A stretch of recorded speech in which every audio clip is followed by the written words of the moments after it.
காலை அமர்விலே இங்கே வருவதாக இருந்த சிதம்பரம் நாடாளுமன்ற உறுப்பினர் தொல் திருமாவளவன் அவர்கள் அவரும் இங்கே வர இயலாத காரணத்தினால் தன் பிரதிநிதி அனுப்பியிருக்கிறார்கள். சு திருமாறன் மாநில கருத்தியல் பரப்புச் செயலாளர் விடுதலை சிறுத்தைகள் கட்சி அவர்களை 2 நிமிடங்கள் வாழ்த்து செய்தியை கூறி எங்களுக்கு ஒத்துழைப்பு தாருங்க என அன்போடு கேட்கிறோம்.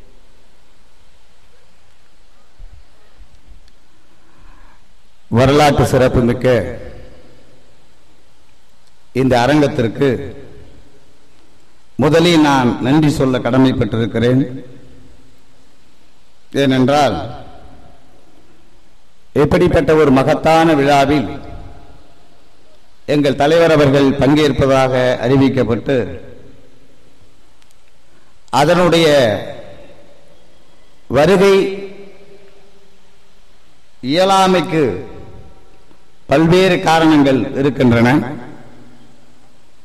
அதை நான் இங்கே உங்களிடையே சொல்ல வேண்டிய கடமையும் பொறுப்பும் எனக்கு இருக்கிறது. ஏனென்றால் இந்த தொகுதியினுடைய நாடாளுமன்ற உறுப்பினர் எங்கள் தலைவர் அவர்கள். ஆகையால் இந்த நிகழ்வுக்கு அவர் கண்டிப்பாக வர வேண்டும் என்று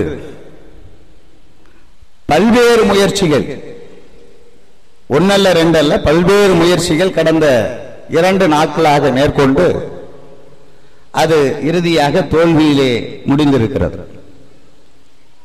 இந்த நிகழ்விலே அவர் பங்கேற்க வேண்டும் என்று இன்றைக்கு 2 மணி வானூர்தியை பிடித்து திருச்சியிலே வந்து இறங்கி இந்த நிகழ்ச்சிக்கு வருவதாக நாங்கள் எல்லாம் காத்துக்கொண்டு இருக்கிறோம். மாவட்ட நிர்வாகம், எங்க கட்சியினுடைய மாவட்ட செயலாளர் தலைமையில் நாங்கள் எல்லாம் ஆவலோடு அவரை வரவேற்பதற்காக நாங்களும் 2 நாட்கள் 3 நாட்களாக தோழரிடத்திலே சொல்லி தலைவர் அவர்கள் இப்படிப்பட்ட ஒரு மகத்தான நிகழ்விலே பங்கேற்கிறார்கள், அவரை நாம் வரவேற்க வேண்டும் என்கிற அடிப்படையில் மாவட்ட நிர்வாகம் பணிகளை முடுக்கிவிட்ட நிலையிலும் நாங்கள் எல்லோரும் நீங்கள் எப்படி இந்த தொகுதியினுடைய நாடாளுமன்ற உறுப்பினர் பேச வேண்டும் என்று அன்போடு அழைத்தீர்களோ அவரும் இப்படிப்பட்ட அவையிலே பேச வேண்டும் என்று நாங்கள் கேட்பதற்காக நாங்களும் காத்துக் கொண்டிருந்தோம். ஆனால் திடீரென்று திருமாவளவன் விழுப்புரம் மாவட்டத்திற்கு வரக்கூடாது என்று தடை போட்டிருந்தார்கள். அதையெல்லாம் உங்களுக்கு தெரியும். எதற்காக தடை, ஏன் தடை என்று நான் இங்கே கூற விரும்பவில்லை. அந்த தடையை மீறக்கூடாது என்பதற்காக வழக்கறிஞர்களை ஆலோசித்து எப்படியாவது இந்த நிகழ்விலே நான் பங்கேற்க வேண்டும், பல்லாயிரக்கணக்கான என்னுடைய தொப்புள் கொடி உறவுகள் இஸ்லாமியர்கள் காத்துக் கொண்டிருப்பார்கள், அவர்களின் முகத்தை நான் பார்க்க வேண்டும், எனக்கு லால்பேட்டைக்கு செல்லுவதற்கு என்ன விதமான நடவடிக்கை எடுத்தாலும் அதற்கு நான் கட்டுப்படுகிறேன் என்று வழக்கறிஞரிடத்திலே சொன்னார்கள். வழக்கறிஞர்களும் 10-50 பேருக்கு மேற்பட்டவர்கள் கூடி நீதிமன்றத்தை அணுகி இப்படிப்பட்ட ஒரு நிகழ்வு நடக்கிறது, அதிலே அவர்கள் பங்கேற்க வேண்டும், அது மட்டும் இல்லாமல் தொகுதிக்கு போய் நிறைய நாளாகிறது, தொகுதியிலே பல நலத்திட்டங்களை நிறைவேற்ற ஆங்காங்கே காத்துக் கொண்டிருக்கிறார்கள், பேருந்து கட்டிடம் கட்டப்பட்டிருக்கிறது, சமுதாய கட்டிடம் கட்டப்பட்டிருக்கிறது, இன்னும் ரோடுகள் பாலங்கள் கட்டிக்கொண்டே இருக்கிறார்கள், இவைகளெல்லாம் நான் பார்த்து பார்வையிட வேண்டும், பல்வேறு துக்க நிகழ்ச்சிகளிலே நான் பங்கேற்க இயலவில்லை, ஆகவே என்னுடைய தொகுதிக்கு நான் செல்ல இயலவில்லை, எனவே தடையை நீக்குங்கள் என்று அவர்கள் கேட்டார்கள். இருந்தாலும் வழக்கறிஞர்கள் ஜூலை 7ஆம் தேதி தான் அதற்கான என்ன நிலை என்று தெரியும், ஆகவே நீங்கள் வானூர்தியிலே நீங்கள் சென்றால் மீண்டும் நீங்கள் வானூர்தியிலே சென்று பாருங்கள் என்று சொல்லிவிடுவார்கள், ஆகவே நீதிமன்றத்தை நாம் நாட வேண்டும், ஆகவே இந்த நிகழ்வை நீங்கள் தவிர்த்துக் கொண்டு உங்களுடைய பிரதிநிதியாக யாராவது அனுப்பி இந்த செய்தியை இஸ்லாமியர் மக்களிடையே நீங்கள் சொல்ல வேண்டும் என்று வழக்கறிஞர்கள் கேட்டுக்கொண்டதற்கு இணங்க நான் தலைவரின் சார்பிலே இங்கே நான் உங்கள் முன்னால் நிறுத்தப்பட்டு இருக்கிறேன். ஆகவே இஸ்லாமியர்களுக்கும் தலித்துக்கும் எவ்வளவு பெரிய ஒற்றுமை இருக்கு என்பதை உங்களுக்கு நான் சொல்லி தெரிய வேண்டிய அவசியம் இல்லை. எனக்கு முன்னால் பேசிய தோழர்கள், இஸ்லாமியர்கள், இன்னும் அரசியல் தலைவர்கள் பல்வேறு கருத்துக்களை பல்வேறு விதங்களில் இங்கே உங்கள் முன்னால் எடுத்து வைத்திருக்கிறார்கள். எல்லாத்துக்கும் 5 நிமிஷம் கொடுத்தீங்க, நாங்களும் பேசணும்ல.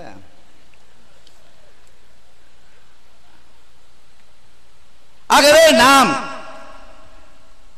இங்கே இஸ்லாமியர்கள் ஒற்றுமையாக இருக்க வேண்டும் இருக்க வேண்டும் இருக்க வேண்டும் என்று மேடையிலே அமர்ந்திருக்கிற தலைவர்கள் சில பேர் பேச்சை நான் கேட்டேன். ஒற்றுமையால் இருப்பதனால்தான் இந்த அரங்கம் இவ்வளவு அமைதியாக இருக்கிறது. ஒற்றுமையாய் இருந்ததனால்தான் இந்த கல்லூரி 150வது ஆண்டை கொண்டாடுகிறது. எங்கே ஒற்றுமை வேண்டும் என்றால் உங்களிடையே இருக்கிற அரசியல் கட்சிகளிலே ஒற்றுமை வேண்டும். இது என்னுடைய கருத்து. தலித்துக்களில் அப்படித்தான் ஒற்றுமையை பற்றி நாங்களும் பேசுகிறோம். ஏனென்றால் ஒற்றுமையை பேசுகிற போது பல்வேறு அமைப்புகளாக சிதறி கிடக்கிற காரணத்தினால் நம்மை தலித்துக்களையும் இஸ்லாமியர்களையும் கூறு போடுகிற சதிகளிலே இந்திய அரசும் இங்குள்ள அரசும் செயல்படுகிறது. நான் எந்த அரசு என்று நான் குறிப்பிடவில்லை. ஆகவே அந்த பிரிவினையை எங்கே தூண்டுகிறார்கள் என்றால் இஸ்லாமியர்களுக்குள்ளே பல அமைப்புகளாக இருப்பதும் தலித்துக்களிடையே பல அமைப்புகளாக இருப்பதும் தான் ஒற்றுமை சிதைவுக்கு காரணம். அதனால்தான் தலித்தையும் தடாவில் போடுகிறார்கள், இஸ்லாமியும் தடாவில் போடுகிறார்கள். என்ன அடிப்படை இங்கே இருக்கிறது? இதை நாம் உணர்ந்து கொள்ள வேண்டும். ஆகவே தலித்துக்கள் இஸ்லாமியர்கள் என்றைக்கு ஒற்றுமையாக நின்று இந்த மண்ணை ஆள வேண்டும் என்று அல்லது இந்த மண்ணை நுகர வேண்டும் என்று முடிவு செய்கிறோமோ அப்போதுதான் தலித்துக்களுக்கும் விடுதலை, இஸ்லாமியர்களுக்கும் விடுதலை கிடைக்க வாய்ப்பு இருக்கிறது. அதனால்தான் விடுதலை சிறுத்தை கட்சி இஸ்லாமியர்களுக்கு என்று ஒரு அமைப்பை உருவாக்கி, இஸ்லாமியர்கள் ஜனநாயக பேரவை என்று உருவாக்கி, அதற்கு ஒரு மாநில நிர்வாகத்தை அமைத்து அதை நடைமுறைப்படுத்துவதற்கு அதிலே ஒரு நிர்வாகியாக இந்த பகுதியை சார்ந்த அண்ணன் அப்துல் ரஹ்மான் அவர்கள் செயல்பட்டுக் கொண்டிருக்கிறார்கள். விடுதலை சிறுத்தை கட்சியினுடைய துணைநில அமைப்பினுடைய ஒரு பொறுப்பாளராக. இதை நான் ஏன் இங்கே சொல்லுகிறேன் என்றால், விடுதலை சிறுத்தைகளை பொறுத்தவரையில் இந்த 20 ஆண்டு காலத்தில் பல்வேறு போராட்டங்களை இஸ்லாமியர்களுக்காகவும் தலித்துக்களுக்காகவும் தன் வாழ்வை அர்ப்பணித்துக் கொண்ட ஒரு பெரிய மகானாக எங்கள் தலைவரை நாங்கள் பார்க்கிறோம். அப்படித்தான் இன்றைக்கு நாங்கள் போராடி கொண்டிருக்கிறோம். ஆகவே இஸ்லாமியர்களுக்கு பாதிப்பு என்றால் முதல் தெருவுக்கு வருவது விடுதலை சிறுத்தைகள் என்பதை நீங்கள் செய்தித்தாள்களிலே ஊடகங்களிலே பார்த்துக் கொண்டுதான் இருக்கிறீர்கள். ஆகவே இஸ்லாமியர்களை படித்தவர்கள் ஏராளமான பேர், 195 பேர் இஸ்லாமியர்கள் படித்திருக்கிறார்கள், பட்டம் பெற்றிருக்கிறார்கள், தொழில் அதிபர்களாக இருக்கிறார்கள், வணிகத்திலே ஈடுபட்டிருக்கிறார்கள். ஆகவே உங்களுக்கு நான் எடுத்து சொல்ல வேண்டும் என்கிற அவசியம் இல்லை. ஆனால் நாம் இன்றும் வலிமை பெற வேண்டியிருக்கிறது. ஆனால் அதைத்தான் எங்கள் தலைவர், பல்வேறு தலைவர்கள் நோன்பு திறப்பாங்க, நோன்பு திறக்கிற நிகழ்ச்சியில வந்து கலந்துக்குவாங்க, வாழ்த்து பேசுவாங்க. ஆனால் திருமா என்கிற ஒரு மாமனிதன் நோன்பாகவே இருந்து அதை கடைபிடிக்கிறார். ஆக அவர் இஸ்லாமியராக மாறிவிட்டார், இஸ்லாமியராக இருக்கிறார். ஏனென்றால் இஸ்லாத்திலே ஒழுக்கத்தை சொல்லுகிறார்கள், ஒழுக்க நெறியை கடைபிடிக்கிறார்கள். ஆகவே நோன்பை வாழ்த்து பேசுவதை விட அந்த நோன்பாகவே இருந்தால்தான் அதனுடைய வலிமையை தெரியும் என்பதற்காக இன்றைக்கு எங்கள் தலைவர் அவர்கள் அந்த நோன்பை கடைபிடிக்கிறார்கள். ஒரு விஷயத்தை நான் சொல்லி முடிச்சுறேன். 92 மசூதியை இடிக்கிறான். யார் இடிக்கிறாங்கிறது உங்களுக்கு தெரியும். நாங்க உடனடியா தலைவர்கிட்ட போறேன், இந்த மாதிரி மசூதி இடிச்சுட்டா மிகப்பெரிய கலவரம் எங்கு பார்த்தாலும் இருக்கிறது என்று. உடனே தலைவர் நாம ஒரு சோரட்டி இயக்கம் எடுக்கலாம் அப்படின்னு எழுதுறார். உடனே எழுதுறார், என்ன எழுதுறாரு தெரியுமா? எரிபடும் சேரிகளில், இடிபடும் மசூதிகளில் புறப்படும் விடுதலை சூறாவளி, மண்ணில் புதைபடும் சாதி மதவெறி என்று அந்த சோரட்டியிலே அச்சிடப்பட்டு அந்த சோரட்டி ஒட்டுகிற போது விடுதலை சிறுத்தைகளில் 66 பேரை கைது செய்து தமிழக காவல்துறை சிறையிலே அடைத்தது. அன்றைக்கு எங்கள் இயக்கம் வலிமையாக இல்லை, எங்கள் இயக்கம் பொருளாதாரத்திலே வலிமை இல்லை, இன்றைக்கும் இல்லை, அதுவே. ஆனால் அன்றைக்கு மசூதி இடிக்கப்பட்ட முதல் நாள் விடுதலை சிறுத்தைகள் சோரட்டிகள் சென்னை மாநகரம் எங்கும் ஒட்டப்பட்டது. அப்படி ஒட்டப்பட்ட சோரட்டிகளை காவல்துறை கிழித்தார்கள். அப்படி கிழித்த காவல்துறையை கண்டித்ததின் காரணமாக 66 விடுதலை சிறுத்தைகள் சிறை சென்றார்கள்.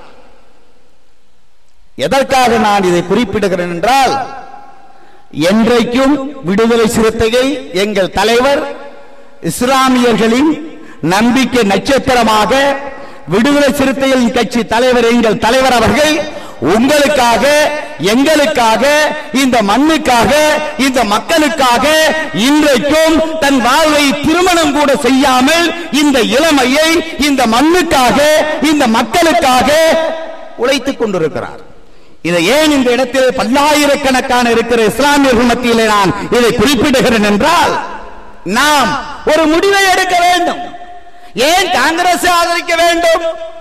எதற்காக? அந்த நீங்க விடுதலை சிறுத்தைகள் அல்லது தலித்துகள் இஸ்லாமியர்கள் ஒன்று சேர்ந்து இந்த ஜனநாயகத்தை ஏன் தீர்மானிக்க முடியாது என்று சொல்ல முடியுமா? ஆக நாம் நமக்கு சேர்ந்த கட்சியோடு நான் தலைவர் என்கிற நிலையில் இருப்பதனால்தான் நாம் மக்களை குறை சொல்லுகிறோம். ஆகவே எதற்கு நான் சொல்லுகிறேன் என்றால், தலைவர்களை குறை சொல்லுவதற்காக இதை சொல்லவில்லை. மக்கள் தெளிவாக இருக்கிறார்கள். தலைவர்கள் வழிநடத்துகிற தலைவர்கள் சரியாக இருந்தால், தெளிவாக இருந்தால், ஒற்றுமையாக இருந்தால், முரண்பாடு தவிர்த்துக் கொண்டால் ஒற்றுமை தானாக வளரும். இந்த சமூகம் எழுச்சி என்பதும் மிகப்பெரிய வளர்ச்சியை எட்டும் என்பதுதான் என்னுடைய கருத்தாக நான் இங்கே முன்வைக்க கடமைப்பட்டிருக்கிறேன். ஆகவே எங்களுடைய தலைவர் அவர்கள் இங்கே வருகிறது என்று பேசியிருந்தால், என்னுடைய மனம் சொல்லுகிறது, இங்கே வருகிறது என்று பேசியிருந்தால் பல்லாயிரக்கணக்கான இஸ்லாமியர்களுக்கு இந்த நாட்டிலே என்ன நடக்கிறது என்று தெரியும். இன்னொன்னு சொல்றேன் கேட்டுங்க.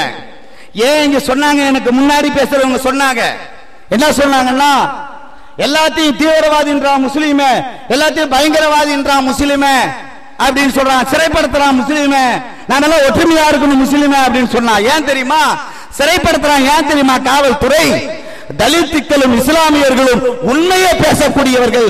அப்படி உண்மையை பேசக்கூடியவர்களுக்கு காவல்துறையில் இருக்கக்கூடிய காவல்துறைக்கு பிடிக்காது. தலித்தும் உண்மையை பேசுறான், இஸ்லாமியும் உண்மையை பேசுறான். ஆக உண்மையை எவன் பேசினாலும் தமிழ்நாடு காவல்துறைக்கு பிடிக்காது, தமிழக அரசுக்கு பிடிக்காது.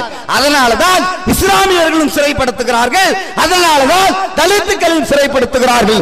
ஆகவே இதை நாம் முறியடிக்க வேண்டும் என்றால், நீங்கள் தலித்து இஸ்லாமியர்களை ஒற்றுமையை தெரு தெருவாக, கிராமம் கிராமமாக நாம் மக்களை உசுப்ப வேண்டும். மக்களுக்கான செயல் திட்டங்களை நடைமுறைப்படுத்த வேண்டும். மக்களுக்காகவே உழைக்க வேண்டும். மக்களுக்காகவே மாண்டு மடிய வேண்டும். மக்களுக்காகவே செத்து மடிய வேண்டும்.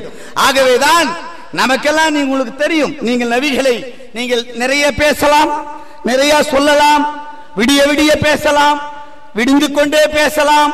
அந்த அளவுக்கு இங்கே நிகழ்வு இருக்கிறது.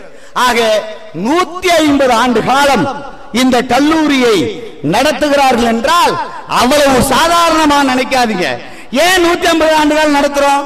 இஸ்லாமியர்கள் யாரும் அரவணைப்பதில்லை, இஸ்லாமியர்கள் பிள்ளைகளுக்கு சரியான கல்வி இல்லை, இஸ்லாமியர்கள் யாரும் பார்ப்பதில்லை. ஆகவேதான் நமக்கான ஒரு கல்வியை உருவாக்குவோம், நமக்கான ஒரு கல்வித்தளத்தை உருவாக்குவோம் என்று அன்றைக்கு இருந்த மகான்கள் ஒன்றுபட்டு இந்த கல்வி நிறுவனத்தை 150 ஆண்டு காலம் இன்றைக்கு கொண்டு வந்திருக்கிறார்கள் என்றால் இது மகத்தான ஒரு சாதனை, மகத்தான ஒரு தியாகத்தின் விளிம்பு நிலை. ஆகவே இப்படிப்பட்ட மக்களின் பணிகளுக்கு இந்த கல்லூரி, அரைவு கல்லூரி வளர்கிறது என்றால் மேலும் மேலும் பல ஆண்டுகள் பல இடங்களில் வளர்ந்து வரலாற்றை பதிவு செய்ய வேண்டும் என்று திருமாவின் நல்லாசியுடன் வாழ்த்தி விடைபெறுகிறேன். நன்றி, வணக்கம். அல்ஹம்துலில்லாஹி ரப்பில் ஆலமீன் வஸ்ஸலாத்து வஸ்ஸலாமு அலா அஸ்ரஃபில் அன்பியாஇ வல் முர்சலீன் வ அலா ஆலிஹி வ ஸஹ்பிஹி அஜ்மைன். ஜாமியா மன்பவுல் அன்வாரின் 150வது ஆண்டு விழாவும் 69வது பட்டமளிப்பு விழாவின் தலைவர் அல்ஹாஜ் பிஎம் முகமது ஆதம் அவர்களே, அல்ஹாஜ் நூரில் அமீன் ஹலரத் அவர்களே, இந்திய யூனியன் முஸ்லிம் லீக்கின் தேசிய பொதுச் செயலாளர் KM காதர் மொஹிதீன் அவர்களே, மனிதநேய மக்கள் கட்சியின் சட்டமன்ற உறுப்பினர் MH ஜவாஹிருல்லா ஷாஹிப் அவர்களே, மேடையில் அமர்ந்திருக்கும் மூத்த உலமா பெருமக்களே, அரசியல் தலைவர்களே, எனக்கு முன்பு அமர்ந்திருக்கும் ஜமாத்தார்களே, பெரியோர்களே, முஹல்லாவாசிகளே, உங்கள் அனைவருக்கும் அஸ்ஸலாமு அலைக்கும் வரஹ்மத்துல்லாஹி வபரகாத்துஹு. 150 ஆண்டுகால தொன்மை வாய்ந்த மதரசாவாக இருந்தாலும் தமிழக முஸ்லிம்களின் மறுமலர்ச்சிக்கும் புத்துணர்ச்சிக்கும் ஒளியாக பிரகாசித்துக் கொண்டிருக்கின்றது என்பதை இந்த நிகழ்ச்சியின் வாயிலாக நம்மால் உணர முடிகின்றது. பிரியமானவர்களே, இன்றைய காலகட்டத்தில் சர்வதேச அளவும் தேசிய அளவும் இஸ்லாமிய மார்க்கம் விவாதங்களுக்கும் சவால்களுக்கும் உட்படுத்தப்பட்ட நிலையில் இன்று தமிழக பூமியிலே தாய் சபையாக, தந்தை சபையாக குடும்பங்கள் எல்லோரும் இணைந்து 150வது ஆண்டு விழாவை கொண்டாடுவதல்ல, நிலைநாட்டிக் கொண்டிருக்கும் இத்தருணம் என்பது வரலாற்று சிறப்பு வாய்ந்தது. வரலாற்று சிறப்பு வாய்ந்தது மட்டுமல்ல, தமிழகத்தின் புத்துணர்ச்சியை பிரகாசிக்கக்கூடிய உன்னத மதரசா என்பதை நமக்கு இந்த மாநாடு உணர்த்தி கொண்டிருக்கின்றது. பிரியமானவர்களே, இந்த தருணத்திலே உலமாக்கள் என்று சொல்லக்கூடியவர்கள் இந்திய வரலாற்றிலே மிக சிறந்த இடத்தை பிடித்து சமூக மாற்றத்திற்கும் இந்த நாட்டினுடைய விடுதலைக்காக முன்னணியில் நின்று பாடுபட்டவர்கள். அந்த வரலாற்று தொகுப்புகளை பார்க்கக்கூடிய நேரத்திலே எண்ணிலடங்கா வரலாறுகளை நாம் பார்க்க முடியும். இருந்த பொழுதும் இத்தருணத்திலே உலமாக்கள் குழுமி இருக்கக்கூடிய இந்த சபையிலே இன்றைய இந்திய முஸ்லிம்களும் நாம் எதிர்கொள்ளக்கூடிய சவால்களும் என்ற அடிப்படையிலே ஒரு சில விஷயங்களை உங்கள் முன் பகிர்ந்து கொள்ள ஆசைப்படுகின்றேன், ஆதங்கப்படுகின்றேன். இந்தியா என்று சொல்லக்கூடிய உன்னத நாடு, பல மொழிகள் பேசக்கூடிய, பல மாநிலத்தார் வாழக்கூடிய, பல இனம், பல மதம் என வேற்றுமையில் ஒற்றுமை பாடக்கூடிய ஒரு உன்னத நாடு. இந்தியாவினுடைய அரசியலமைப்பு சட்டம் ஈக்குவல் ரைட்ஸ் ஃபார் ஆல் என அதனுடைய முகவுரையை பறைசாற்றுகின்றது. இப்படிப்பட்ட ஒரு பூங்காவனத்திலே ஒரு குறிப்பிட்ட சமூகமான முஸ்லிம் சமூகம் இந்த நாட்டில் கல்வியிலே பின்தங்கிய நிலை, தொழிலிலே பின்தங்கிய நிலை, சமூக மேம்பாட்டிலே பின்தங்கிய நிலை, அரசியலிலே பின்தங்கிய நிலை, இன்னும் சொல்லக்கூடிய நேரத்திலே மலைவாழ் மக்களை விட பின்தங்கிய நிலையிலே முஸ்லிம் சமூகம் வாழ்ந்து கொண்டிருக்கின்றது. சுதந்திரம் பெற்று 66 ஆண்டுகள் எட்டிய நிலையில் முஸ்லிம் சமூகம் எந்த முன்னேற்றமும் இல்லாத நிலையிலே பின்தங்கிய நிலையிலே வாழ்ந்து கொண்டிருக்கின்றார்கள். ஏறத்தாழ 66 ஆண்டுகளாக 1953 காக்கா கலல்கர் கமிஷன் முதல் மிஸ்ரா கமிஷன் வரை பல அறிக்கைகளும் கமிஷன்களும் போடப்பட்ட நிலையில் முஸ்லிம் சமூகம் எந்த முன்னேற்றமும் இல்லாத நிலையிலே மலைவாழ் மக்களை விட பின்தங்கிய நிலையிலே இருந்து கொண்டிருக்கின்றார்கள்.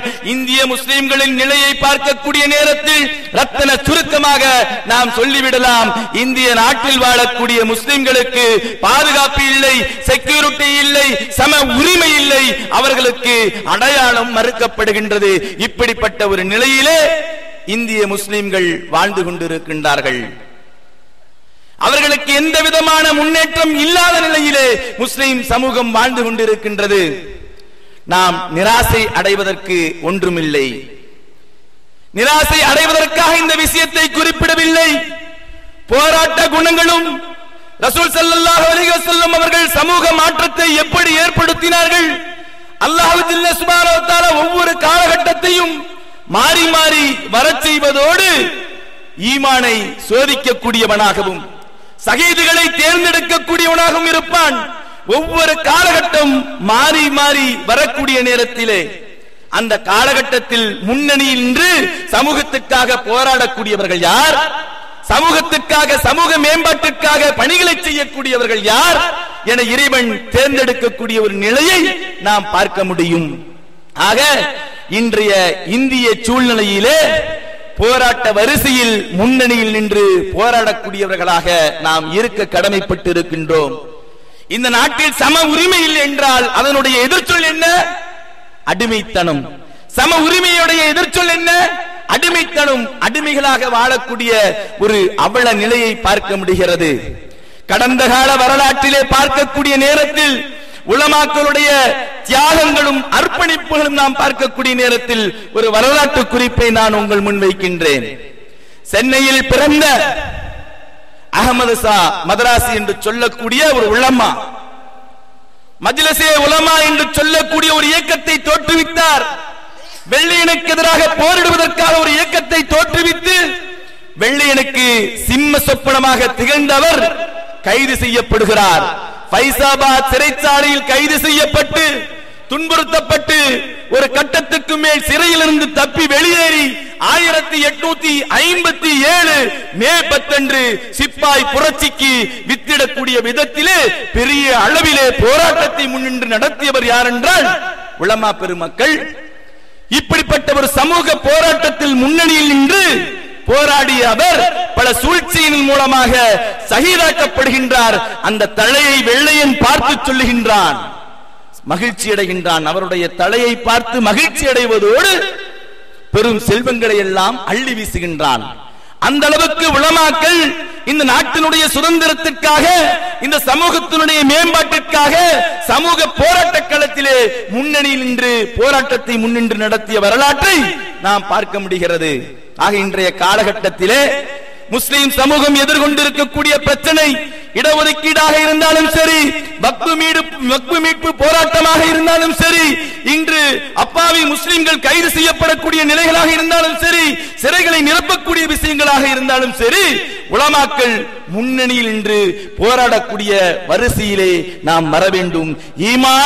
ஈமானை பரிசோதிக்கக்கூடிய விதத்திலும் ஷஹீதுகளை தேர்ந்தெடுக்கக்கூடிய இந்த சோதனையில் இம்முலமாக்களும் எல்லோரும் ஒருங்கிணைந்து முன்னணியில் நிற்க நாம் கடமைப்பட்டிருக்கின்றோம். பிரியமானவர்களே, போராட்டம் மட்டுமல்ல, இந்த சமூகத்தை தனித்தன்மையுடன் வளர்த்த நாம் கடமைப்பட்டு இருக்கின்றோம். எங்களுக்கு இடஒதுக்கீடு கொடு, எங்களுக்கு இடஒதுக்கீடு கொடு என்று யாசகம் கேட்பது மட்டுமல்ல, இந்த சமூகத்தை தனித்தன்மையோடு சுயமாக வளர்த்தெடுப்பது என்ன வழி என்று நாம் முயற்சிக்க வேண்டும். என்ன வழி? சமூக மேம்பாடுகளை உலமாக்கள், ஜமாத்தார்கள் எல்லோரும் ஒருங்கிணைந்து நாம் மேற்கொள்ள வேண்டும். ரசூல் ஸல்லல்லாஹு அலைஹி வஸல்லம் அவர்களிடத்தில் வந்து பொருளாதாரம் கேட்கக்கூடிய நேரத்திலே ரசூல் ஸல்லல்லாஹு அலைஹி வஸல்லம் அவர்கள், உன்னிடத்தில் என்ன வைத்திருக்கின்றாய்? ஆடை வைத்திருக்கின்றேன் யா ரசூலுல்லாஹ். அதை எடுத்து வாரும். ஏலம் விடுகிறார்கள். ஒரு குறிப்பிட்ட பொருளாதாரத்தை தன்னுடைய தேவைகளை பூர்த்தி செய்ய கொடுக்கின்றார்கள். குறிப்பிட்ட பொருளாதாரத்தை கோடாரி வாங்கி வெட்டி விறகு வெட்டி நீ சம்பாரி என தனித்தன்மையுடன் வளர்த்தெடுக்கக்கூடிய ரசூல் ஸல்லல்லாஹு அலைஹி வஸல்லம் அவர்களின் வழிமுறைகளை நாம் பார்க்க முடிகிறது. இப்படிப்பட்ட ஒரு வழிமுறையிலே சுயமாக நாம் சமூகத்தை முன்னேற்றி எடுக்க வேண்டும். சுயமாக சமூகத்தை முன்னேற்றி எடுக்க வேண்டும். Micro plan.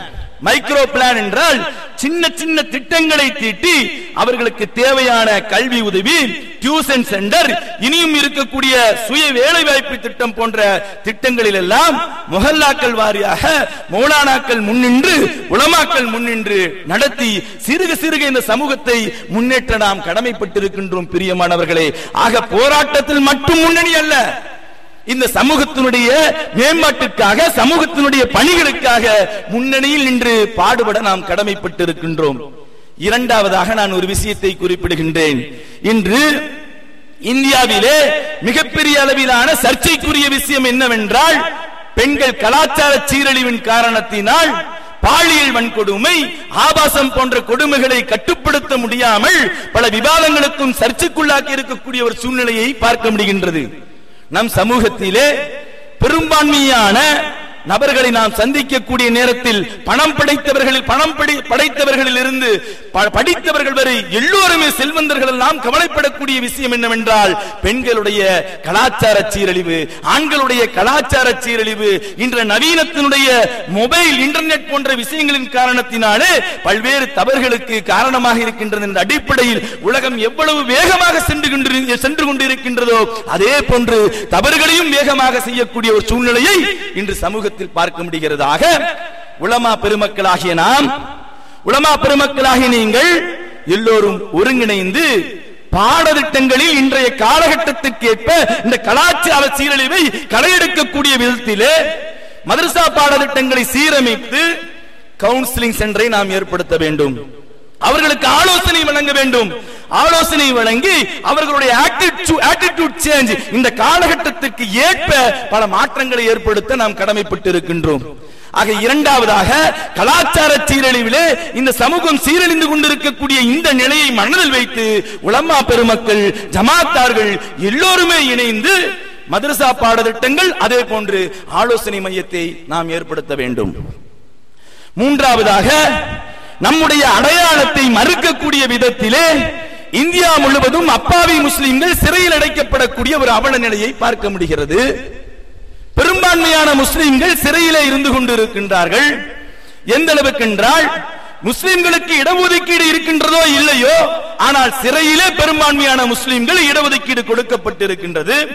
தமிழகத்திலே 5.6% ஜனத்தொகை இருக்கின்றது என்றால், முஸ்லிம்கள் இருக்கின்றார்கள் என்றால் 9.6% அவர்கள் சிறையில் இருக்கின்றார்கள்.